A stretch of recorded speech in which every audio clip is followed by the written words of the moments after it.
Hello, everybody. Welcome back to another episode of 5 Minute Gaming News, the show that has a really tired host. Look, I know there's going to be one of you out there who's like, Jesse, you looking tired today, man. I'm feeling tired. I had a terrible night of sleep last night. It was, I don't know what happened. I was up, I was around, I couldn't get back to bed.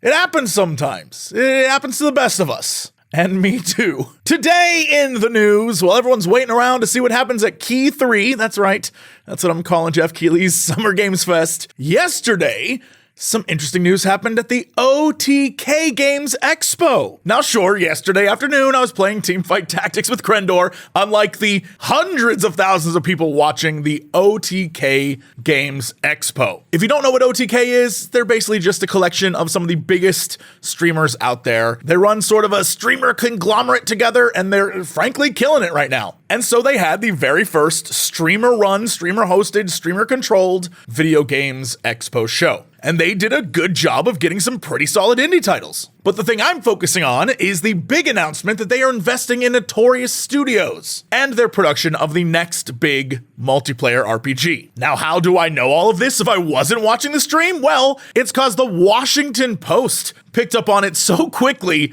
that after seeing the news article pop up on my feed, I went to the stream and got to see the last half of the interview live. That's how fast they jumped on the story. The game, codenamed Project Honor, is apparently inspired by Tolkien and WoW, and will feature all the fantasy tropes we love. And apparently, OTK personalities Asmongold, Esfand, Mizkif not only got to see it and play a little bit of it, but decided it had enough potential that they wanted to partner with them in producing, which is basically just helping fund the game. And it makes sense because Notorious is being headed up by former WoW team members, and members of OTK have been very outspoken about WoW and Blizzard over the last few years, and so I think it's safe to say this is a very good way of putting your money where your mouth is. While there isn't really anything to show, it was a good hype moment for their calls to bring on new team members. And this is something that is definitely needed. At the moment, there are no women working on the team. And yeah, while the team is still forming, Notorious is already taking criticism for this fact. But they claim that their calls for new hires are part of this process of growing the team from 13 to about 50, and hopefully they'll fill it out with all sorts of different people and different perspectives. We've experienced an insanely competitive market for new hires. One thing I'm happy about is that talent from underrepresented backgrounds are in really high demand, and the industry recognizes the value in that. Admittedly, that is a very clever way to spin the "we have no women working here" thing, but you know what? I hope that they change that, and I hope they bring on all sorts of different people to help them work on this game, and I hope OTK's brand presence helps push them to create that MMORPG that fans have been craving for and everyone wants done right. So we shall see. In other news, yesterday I was on this kick about like, where are all the RTS games? When am I gonna get a new RTS game?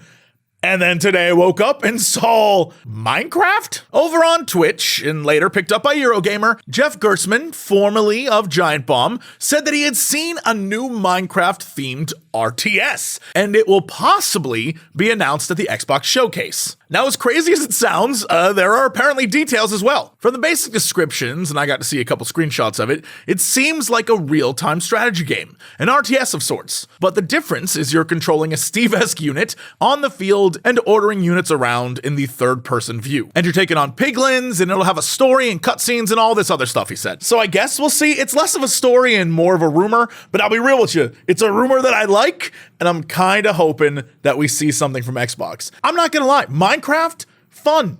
Minecraft side games were fun. When I played the Minecraft Dungeons game with Dodger, I had a blast. I know there's like this weird Minecraft for kids vibe, but trust me, it is some of the most peaceful gameplay you'll ever have, and I can't wait to see what the chaotic version of Minecraft looks like in an RTS form, so sign me up. And finally, a follow-up to a story that we talked about before, Battlefield 2042. Well, apparently EA is in abandoned ship mode and moving on to other games. Maybe. So remember when EA CEO Andrew Wilson was like, we are definitely 100% going to continue to support Battlefield 2042. We're going to do our best to right the ship and by golly, keep delivering that DLC content. Well, there are reports they checked the hull and this baby is not salvageable. According to Jeff Grubb over at Giant Bomb, This game is basically down to a skeleton crew. It's down to like the bare bones, and those people are specifically just working on the promised additional seasons that the game needs in order to meet the requirements of the high-end version it sold. However, hearing this, EA refuted these claims, saying this is untrue. There is a significant team across studios focused on evolving and improving the Battlefield 2042 experience for our players. And at the heart of this is our team at DICE. Now, I looked into this because this is one of those things where we're being told two different things. So what's the truth here? And after digging and trying to figure out what is real, honestly, it appears like it's somewhere in the middle, which is usually the story with these things.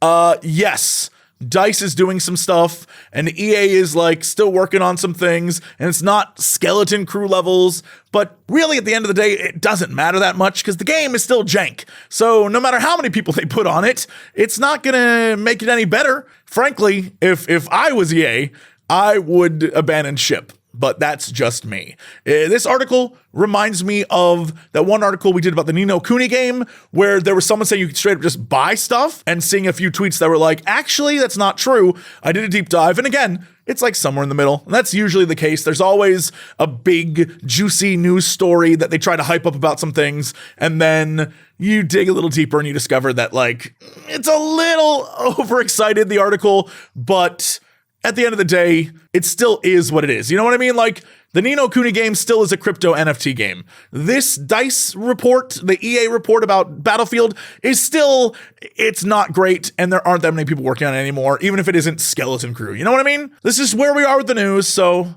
do your research, everyone. Anyway, speaking of doing your research, what does that mean? Go to patreon.com/Jesse Cox and research me. Just like Jason Wilson, Susanna Lorenzu, and Ry Glorgnax. That's it. Thanks, everybody. I'll see you tomorrow with another episode of 5 Minute Gaming News.